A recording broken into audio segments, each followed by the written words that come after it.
Okay, that's us. Right, Ross, we're in Dunfermline, your old stomping ground. But you're actually from Kelty. Indeed, I was born in Dunfermline. Kelty's 5 miles Right, from here, and that's where I was brought up. yeah. And you lived through here for a long time though, didn't you, Kelty? 34 years, 3 years in Kirkcaldy, which is about 10 miles from here, and then the last year in Clondalkin, in North Lanarkshire. And where did your kind of interest in writing start? Probably primary school. I was always writing stories and things like that. Seriously, when I was maybe 16, 17, I started. Yeah, that's quite early. I had a short story. I was runner-up in a local competition, and in the following year I had a short story accepted by New Writing Scotland. Excellent. And so that kind of encouraged me, because I wasn't very good academically or anything. Aye. So I didn't have a lot of confidence. So getting those wee acceptances early on helped. Given that you weren't good academically, what was there in writing for you? What gave you the confidence in that sense that you kept on with that? Well, I think those early publications were getting accepted by people who didn't know me and had no reason to. They don't encourage you unless there's something to encourage. That you've got to even then I knew that you get standard rejections and things, which we all go through. And these were short stories you were writing? Yeah, but I was trying to write I wrote a novel in my late teens, and although that never got published, it went through a couple of readings in the London publishers that wanted to see it again, and an agent I got a 2-page letter from an agent and things. So although there was problems with it, they were still responding. They could see the ability I had and encouraged that. So I knew, whatever my limitations, that I had something to work on. And when did you start writing poetry, or when did you start taking that as a serious kind of? I was dabbling with poetry back then, and I was reading poetry, although mainly I was reading stories and novels. But I would say about 27 years old, I started. I kind of switched, converted, and what made you switch? It didn't happen overnight. I think initially I wrote an elegy for one of my boxing trainers. Okay, yeah. And then I wrote another one because 2 of them had sadly passed away, and I thought if I wrote for one I better write another one, and then I ended up writing other boxing themed thing, and this sort of took off for there. One thing led to another, and then they started getting published. Some of them were in the Edinburgh Review and other places, and it just kind of took over. It took over my reading habits as much as my writing. Were you in touch with many people that wrote poetry, or were you doing this on your own? Initially I was pretty much doing that on my own, but I think going to the poetry did open up a whole social scene that wasn't there in the same way for a novelist, or at least not for me. And you're in a village, 5 miles from Dunfermline's my closest town. Yeah. So it'd be you're not 40 minutes away from Edinburgh really on a train, but you're a bus to get a train to get, you know what I mean? So you are kind of isolated. And is there a reasonable kind of, now that I suppose you're more engaged in the kind of poetry life here, is there a lot going on in Fife? There's a group called Fife Writes that have been around for a wee while now, and they organise events and stuff. When I moved to Kirkcaldy, Tom Hubbard, the poet, he was the first librarian of the Scottish Poetry Library. He's still based in Kirkcaldy. Maureen Sangster's based in Kirkcaldy. William Hershaw's Logelly, which is quite close by. So I got to know these people in the last 10 years or so, and meet up occasionally. Right. And you mentioned the boxing now, big a part of. Andrew McNeil as well. He's Dunfermline initially, and I think he lives in Thornton now. So there's people around. Your first pamphlet that you had out was The Heavy Bag, and so again, boxing references. How big a part of your life is that? Not as big as it's made out to be, funnily enough, because there's 24 poems in that pamphlet, and 6 of them refer to boxing in some way. Okay.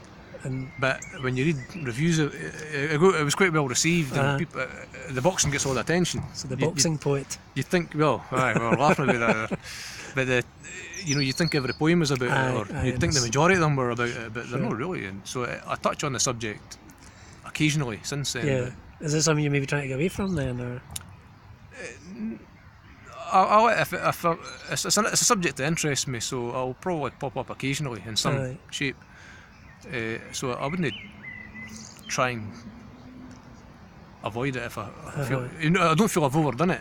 As I say, there was only 6 poems out of 24. And there's other aspects to your life. And yeah. So it's. You're currently on Clydebuilt. How's that going?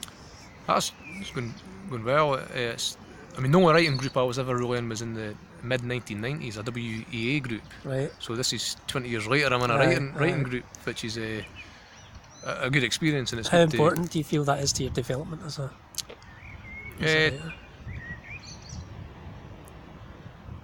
It's quite early on. I don't know how important in terms of development, but I think in terms of switching you on to writers you've maybe not known about and things like that, and just seeing how other people work and think and approach things differently.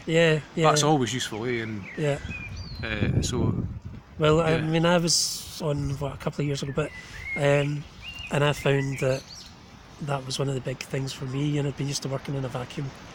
And to work with other people, and you don't necessarily, their styles are very different, so there's not always a connection that you think that's the kind of style I like, or but it's challenging, isn't it, in a way. It's takes you out of your comfort zone. No, but I think it's good when you've got people that are.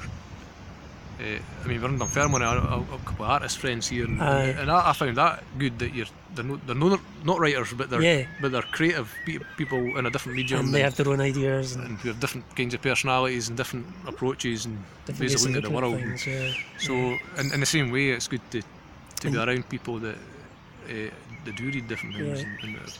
You're working on a collection just now?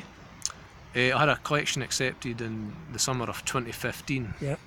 That will eventually see light of day in autumn 2018. Right, okay. So I'll probably have another book ready by the time that's finally out. Before that. And is it a long process, do you think, putting it all together? I would say I waited.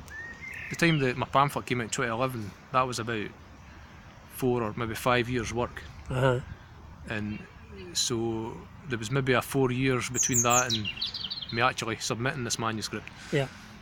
So I think 4 or 5 years seems to be, for me, reasonable. Yeah. Or has proved so far. Yeah. Things might change, Is it? It's a kind of long process, I think, isn't it? Really, but it can be frustrating at times. In some, I think the writing's not that frustrating, although you do write things. It's frustrating in the sense that everything's not as good as the last thing you've done. You write a lot of rubbish, but sometimes, getting an acceptance can be frustrating, or having to wait 3 years for something you've written. That's been accepted. Yeah. Do you think there's a tendency of people as well to see things, in the perspective of Edinburgh and Glasgow, and that things become centred around those places, and places like Dunfermline, or other parts of the country, Galloway, whatever. That people feel isolated and don't. I think a lot of people do, but then I think it's the cities just happen to be where most writers are going to be, or most painters, or whatever whatever it is you're doing. So that's a wee dug going past. Wee dug with a bell. So I just, as I say, as a struggling novelist and short story writer, I was pretty isolated. But as soon as I started writing poetry, I became aware that there was a whole scene of that. So I started going to Edinburgh and things, and I met people through that, and just kept going back to things, and then since then Glasgow is. That's where it's been. So obviously, if you're in a wee town, it's no. You can't get to the cities. It's harder to make the connections, I guess. So it's very difficult. You need people that are going to reach out across. But then you need to be willing to do that as well. With social media and things like that, you can make. You don't need to be as isolated. No, that's true. James Hogg used to walk hundreds of miles to Edinburgh. To get laughed at by his superiors at the time. I think Patrick Kavanagh walked to Dublin in his big farmer's boots as well. I may be wrong. I might double check. Maybe but So you could always walk it. I prefer getting the train. Right, so it's quite a long way to Glasgow or Edinburgh for you. Right, just so people know we are actually in Dunfermline, I'm going to turn the camera around to let folk have a wee look. So there you go, that's the Abbey. And we'll stop now because my arm's dropping off.